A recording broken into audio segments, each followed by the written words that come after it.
Hello, bonjour. Welcome to Pardon Our French with Quincy and Justine. We are recording from a rainy Paris, but I did get some good news this morning. I got my convocation from the Préfecture de Police. This means that my visa was accepted, which is very exciting, and they have now given me an appointment time to come pick up my new card. Whoop, whoop, whoop. Yeah. A convocation is it's very strict unless you have some very specific and intense reason why you cannot show up. You basically have to go at the time they tell you, and if not, your whole file is thrown out. They actually say that. So mine will be coming up later this month, and I read through the whole page, and of course they want not only photocopy, but they want photographie as well. I got caught once when I just brought a photocopy and they wanted the copies of the photocopies. So I will be fully prepared this time. Good. But that is a big relief to get some of that resolved, at least in the medium term. And on the same note, I have received my golden ticket of a CDI contract in my email inbox at 4:06 a.m. this morning saying, reminder, please sign contract, even though it's the first time they're sending it to me. Oh my gosh. And it said, hello, Justine. Justine. Missing the S. But I'll take it, I'll take it. I would take it too. So very exciting news. But today we're here to talk about Apéro. It is an extremely important part of French culture. Yeah. One of the main cornerstones, I would say. Absolutely. And it kind of weaves itself into the drinking culture here. Apéro is basically the time where people get together before a meal or just in the afternoon after work to get together, drink some whatever you're drinking. It can be cocktail, wine, beers, and have some little snacks like a charcuterie board, whatever other appetizers that you want to have. And it's really a time for community, but it's always centered around alcohol. Within your first week of coming to Paris, whether you're visiting or you're moving here, you're most likely going to be asked to join someone for an apéro, which comes from the word apéritif, which is like a pre-meal situation. It can be before lunch, it can be before dinner. It can be a meal in itself, but basically it's surrounding a drink of some sort and food or snacks or, appetizers. I think the closest thing in the US that we would have to this is happy hour, but it's not a happy hour. Yeah, it somehow distinguishes itself from happy hour, but I feel like that is the most logically similar thing that we could compare it to, yeah. But it's basically the foundation of French culture. Yeah. It's extremely important. Don't take apéros away from the French. I feel like when I was rebuilding my friend network after COVID, I would be proposed to get an apéro more than I would be proposed to get a drink later on in the evening. It was the most common way to just have an excuse to go and sit and kind of chat for a couple hours. It's earlier on. Typically, if it's a working week, it's right after work. And then you have the time to go home, have dinner if you want dinner, and just unwind in your home without having to go back out. Yeah. Which I think is really cool. I love that part of it. Yeah. That is quite nice. Kind of eases you into the evening, and then you just go home and do whatever you do, Yeah. And I feel like this is where the charcuterie board comes from. Because when you have apéro, whether it's with a cocktail, a glass of wine, a beer, you have some sort of snack, which tends to be a charcuterie board. It tends to be. It could be as simple as a little ramekin of nuts or almonds, and it could be as complex as one of Justine's charcuterie boards. I am well known for them. Yes. Meats, cheeses, nuts, jams, cucumbers and hummus, whatever. And it doesn't have to be super fancy all the time. You go to some apéro, if you want to go to more of a student apéro or just something that's more casual, you can just see people bringing bags of chips, things like that. It doesn't necessarily have to be super curated or anything. Yeah, I just do that because it's fun for me. Yeah. And it looks cuter. Yeah. But yeah, it happens. I remember my fondest memories growing up have been when we're on vacation with my family and we have this pre-lunch apéro where we have, port or I mean the kids would always have. Yeah. As a child? No. Okay. Sorry. where my family would have growing port. up. I was like, you were like 10 drinking port at like I mean, close 11:30. But we'll get into that because the drinking age thing is like That's true. It's very different here. But as kids, we would have like limonade, which is like sparkling. It's like Sprite, I guess, but it's yummier than Sprite. With like a syrup of some kind. So like grenadine or like mint syrup or lemon syrup. And that was like my favorite thing ever when I was little. So I was like, oh, it's apéro time. Yes, I'm going to have my grenadine, my Diabolo grenadine. And we'd have like little nuts or whatever, as Quincy said. Nothing super huge because it was before lunch and we were going to have a meal. Yeah. But it was a time where everybody came around the table, sat down, had a little drink, and prepped themselves for lunch pretty much. Yeah. Basically just kind of priming yourself for the... Preparing your stomach. Yeah. Exactly. So because apéro is such a cornerstone of French culture, we obviously have some etiquette that goes along with it. Yes. Most importantly, which is the one that I notice and like it irks me when I go back to the US because I'm like, people, you're doing it wrong, is when you're cheersing someone, you have to look each other in the eyes. Yes, deep into the eyes. It's intentional. You're making eye contact with, and so you're not like throwing your glasses into like a big communal cheers. It's like one person at a time, looking each other in the eye. Never cross. Yeah, you never want to cross arms with someone else. Ever. You say santé. You say santé, and then you take a sip. Yes. You have to take a sip. So santé means to your health, like good health. Mm-hmm. And taking a sip is very important before you put your glass down, for sure. Yeah. And it's traditional not to cheers with a water glass. Yes. People will, if you're cheersing with your water glass, a lot of people may say, no, that's bad luck if you cheers with water. Yeah. So it can be like another drink that's non-alcoholic, but like water glasses are bad luck. Yeah. But it is kind of, I mean, it gets into an interesting discussion about like the drinking culture of France and what that's like because it's so different. Yes. And it's something that, I mean, during COVID, it was a bit, that's a whole nother. Yeah. It was heightened. It was. Yeah, that's a whole nother discussion, but regular drinking culture in France, I think is very interesting to talk about. And I think it is often like kind of tied in with food often. We talked about food in France and how people eat and their like, not eating habits, but just like the etiquette around eating and what that looks like. And, you know, those big meals where you have people and community around, alcohol is a huge part of that. If you're invited to a dinner party, there's going to be wine. There is always going to be wine. There's going to be digestif after the meal. Mm-hmm. It's really common to eat with alcohol. I think growing up personally, my parents had a glass of wine every single night at dinner. I think more common to than not. Yes, absolutely. Yeah. And it's not seen as something that's like problematic at all. No. It's really that saying of like, you know, an apple a day keeps the doctor away. It's like a glass of wine in France. So yeah, and I think it's mostly wine. Beers are not typically drank at the table. No. Ever. Maybe before, so during an apéro, absolutely. Cocktails as well. Like cocktails are done before a meal, never at the meal. And then after dinner, it's more commonly a digestif like cognac, chartreuse, Armagnac, those kinds of things, which I never partake in because I hate straight liquor. So count me out. Yeah. I have an ice cream or an espresso, please. Yeah, I feel like if I ever did partake in a digestif, it was usually like not something I would have done from the outset of the night, but maybe like after having a couple glasses of wine, you're like, sure. Yeah, I'll take some. Yeah. And so because the drinking age is so different in France from the U.S., partying is not the same as in the U.S. I think just the whole approach to alcohol is not the same. Oh, absolutely, yeah. You know, like in France now it's you can start drinking beer and wine when you're 16. Yeah, and then by yourself, and then hard alcohol when you're 18. And so because there's no restriction, but very little restriction put on alcohol, I think people are introduced to it in a slower, more incremental, and more controlled manner. Yeah.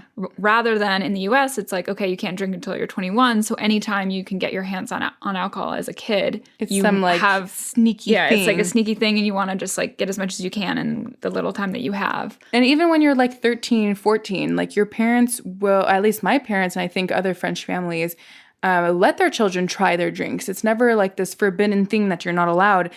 It's as they say in France, to faire le palais. So you kind of get this idea of what alcohol tastes like and kind of like, wine is such a huge thing in France. Like we're the number one wine country when it comes to like the prizes for our wine and like how important it is in the culture. Yeah. And so they want to get you used to the taste of wine so you can make distinctions between like a good wine and a bad wine and things like that. Yeah, from the beginning, from the start. From the start. Put in your baby bottle. Oh my God. There actually is a place in Paris that serves wine in baby bottles. It's very cool. Refuge des Fondus. Yes. You also have to walk across the tables to get in because it's like a very small space. It's something you should do once at least. Yeah. It's fondue. It's a fondue place. It's fun and they serve wine in baby bottles. When you said that, I thought you were talking about how parents used to like rub the gums of their children with rum to get them to stop crying, which is not allowed anymore. No one does that. Yeah. But yeah, so I think in comparison to the US, where it is this kind of forbidden thing until you're 21, people card you. In France, nobody cards. You will not get carded in France. I don't think I've ever been carded in Ever France. in my life, no. And I've had like beers with my family at like 13 at like a terrace, you know? Yeah. And it's like you're with an adult, so they're like, it's their problem. I'm not going to do anything about it. Whereas even in the US, for example, when I came back from living in Rennes in high school, of course, I was allowed to drink that year because I was 17 at the time. And coming back to the US, it was very bizarre. And like when I would go to Thanksgiving, I was like, oh, I'd love to have a glass of wine. And within my family, there was a bit of a difference of opinions on that matter.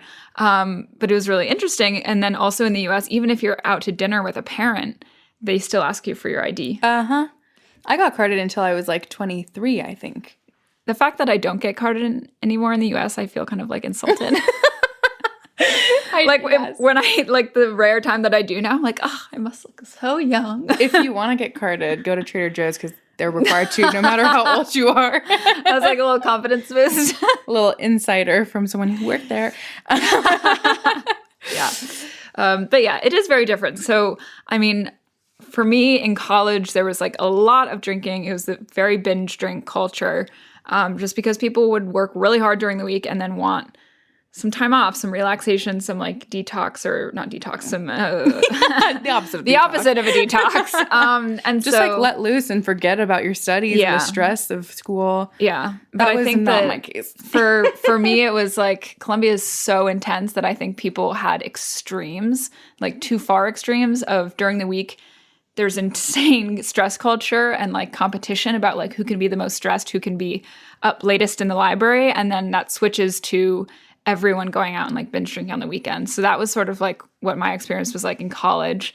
And then coming to France after that, I've definitely mended and changed the way that I drink. We are grannies now.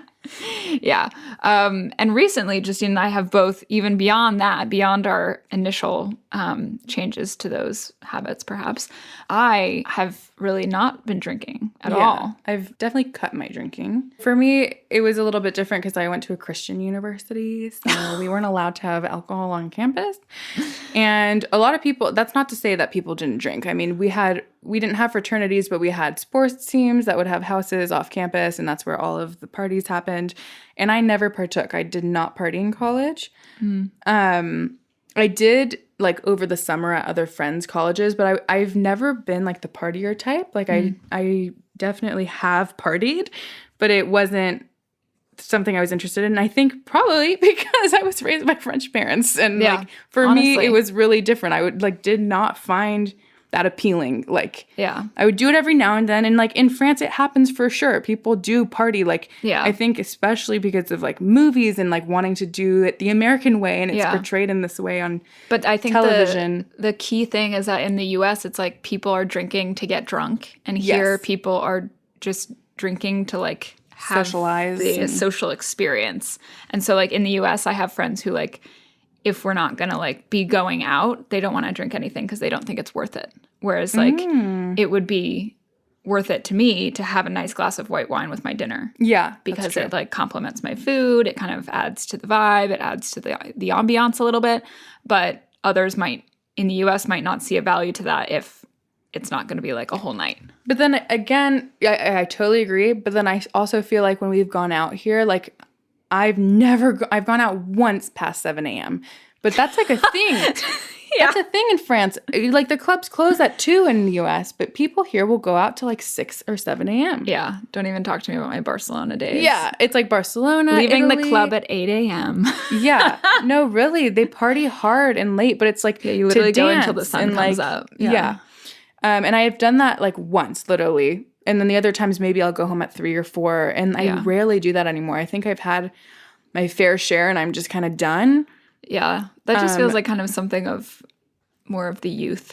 Not that we're not the youth anymore, but I feel like a grandma. We had like a birthday party the other day and they all went out after and I was like, peace, I'm going home. Yeah, at like 11. Oh, it was 11? It was 11. Oh, I thought it was 1. Wow. No, because we said we were like, oh, maybe it was. We had, our aim was to go home by 11. Yes. But things were kind of, you know, you get lost in the moment and then you leave a little later. And then we did leave at around 12:30, I think. Yeah. It's so funny. Even when we went to Mykonos and we're like, we're going to party. And we were all not having a good time. We're like, this is not what we want. Which is why we went to Sardinia this year. And we were just like, low key, whatever happens, happens. Yeah. We're not going to a party island. And we had like a drink or two on the rocks watching the sunset. And it was much more our vibe. The best vacation. Yeah. It was amazing. So, yeah, I think and you can tell, even with like friends back in the US, like they're still having their party life. And I just choose to not partake because it's not my vibe. A couple months ago, I basically decided, well, because it was during my final exams for my master's, I was really in a very stressful period, still working part-time, and I needed to have, every day, I needed to be able to hop out of bed and really be productive. And so I took a pause on drinking and actually have not restarted.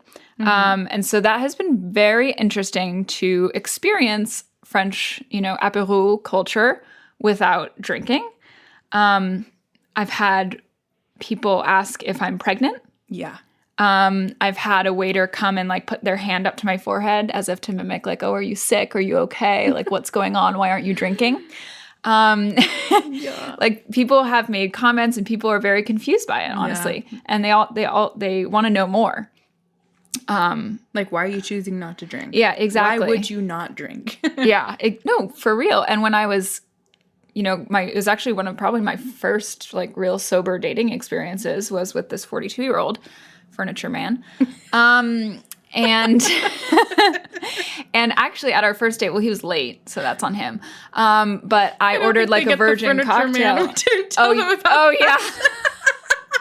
Okay, for context, did I not say this? Okay. Say for context, the 42-year-old criticized me for not owning my own furniture. To which I said to him, I was like, then perhaps you should change your like dating pool, because he said he specifically tries to date 24 to 30-year-olds. And so I said, if you want someone who owns their own furniture, perhaps round up. Yeah, for real. Go higher. So that's kind of the joke is that he... And he rearranged your furniture. He did. The first time he came to my apartment, he was like, wait. Let's just... And he starts moving things around. I'm like, okay, this is really very odd. Did he ever ask you why you weren't drinking? Yes, he did. He was very interested by it. So basically, our first date, I was there earlier, so I ordered like a virgin cocktail. So it looked like a cocktail. And a lot of places, they make the name very clear that there's no alcohol in it, but this was like not necessarily. No yeah, like a no colada or a, what did they do? A no-hito, all this stuff. But this one was just a regular name. And so throughout the night, he ordered his drinks. I was like, oh, I'll just have another of that. And eventually he was like, oh, I want to get what you're getting. And I was like, okay, but like, just so you know, there's no alcohol in it. And he was like shocked. And he's like, I feel like I've been fooled. That's what he said to me. And I was like, well, it's on you. I was like, it's on you to, like, you assumed. Yeah, for real. But he said he felt like duped by it. Like, why would you feel duped though? Like, and I'm like, it was your choice to drink. It was my choice not to. Those are both equally respectable decisions for for each of us to make. But it was very interesting for me because in terms of dating, like I do feel like I would use alcohol as like a social kind of like calm the nerves. Yeah, to calm the nerves because I'm not super comfortable in the dating scene. I feel like we talked about like the few very unique dates you've been on. Yeah. So it has been very interesting to go through dating without alcohol because it really makes you, you see everything. You remember everything. You are very sharp. Sometimes I feel like when I used to go on dates and we might have like 2 drinks or something, 2 or 3 drinks. And I would remember a vibe, but I might not remember like everything that we talked about. Because like, first of all, it's stressful to go on a first date or something. It's, you know, you're always trying to like, oh, what am I going to say next? What are, you know, what is it going to flow? Yeah. Is it going to flow? Like what happens if there's a lull? Things like that. So like you're stressed out and you're trying to calm your nerves a little bit. And then you kind of walk away from the date thinking like, oh, I like them or I didn't like them, but like it was never as crisp as I have experienced it now, which is interesting. But then the 42-year-old was very interested in why I was not drinking. Yeah. And he also would make comments where he, you know, I forget what happened, but something happened and we were like, oh, we should celebrate. Oh, I think it was after he asked me to be his girlfriend. He was like, let's have some champagne. Yes. And I was like, well, and he was like, oh, right, you can't. And like made a whole thing about it. And I was like, yeah, like, and he basically, one thing he said to me, which I really did not like, should have been another red flag, is that he was like, will I ever get to see drunk Quincy? No way. And I was like, let's say no to that. Yeah, that's gross. It was really creepy. And I was just not, you know, because then he would ask me, oh, what if you were drinking, would it make it easier? Like, do you sleep with people easier when you're drinking? No. And I said, absolutely not, because of trauma. Yeah. But like in general, like I was like, no, it would just make me a bit more sociable. But like, at least for me personally, yeah, that's just not in my wheelhouse. But like that's a horrible thing to ask. That? Yeah. It's so true. I feel like, and he like wanted to know the details of like, it's like he wanted to uncover some like dirty story or some kind of like, you know, like there must be some wild reason you're not doing that. Exactly. Yeah. I recently went to a friend's like family's house that live right outside of Paris, and her family, like, they drink a lot and they're known to drink a lot, and it's fine. And I've gone there prior where we would, like, I think I drank like more than I ever really do with them. We had like multiple bottles of champagne, multiple bottles of wine, and we were 5 people. Like, that's a lot. And this time I went in with the idea of like, I'm not going to drink that much because I didn't feel good. Like, I think around the same time that you stopped drinking, I was like, you know what? Like, I've been feeling like shit lately. Yeah. And I'm kind of done. I need to like detox myself. And so now I really rarely drink. And so at this point I went over and they were, you know, they offered me a glass of wine. I said, I'll have 1 glass of wine. And they like scoffed. Like, they're like, I'm sure. Like, sure you will.